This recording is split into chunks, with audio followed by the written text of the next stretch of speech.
merong bayad yung pangarap mo. Kunyari, mataas pangarap mo, hindi pwedeng ganito lang yung effort mo, ganyan. Ang nagiging challenge, a lot of entrepreneurs ay mataas yung pangarap pero we expect na mababa lang yung effort. So, kailangan, kapag mataas pangarap mo, i-expect mo na mahihirapan ka. I-expect mo na malaki yung kabayaran. No? Kailangan marami kang puyat, marami kang disappointment, marami kang rejection. Kasi, yun, kailangan mong bayaran kung ano man yung gusto mong pangarap na maabot. Kaya hindi natin na-achieve yung result, hindi dahil sa paligid external Madalas nakalaban talaga natin yung sarili nating isip. Kapag ka nahirapan tayo, kailangan nag-iisip agad tayo saan baka merong ibang mas magandang opportunity. Tapos pagdating mo doon sa ibang opportunity na yun, mahirap din pala.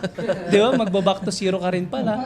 Di ba? Ibig sabihin, kung yung pangarap mo kasi hindi magbabago yan Kunyari, kung goal mo, ma-hit yung dream lifestyle reward na 1 million, katulad ni Coach Nel, katulad ni Coach Camille. So yun lang, dapat i-expect mo na kaagad na mahihirapan ka, marami kang rejection, and kailangan magtuloy-tuloy ka para maabot mo yun.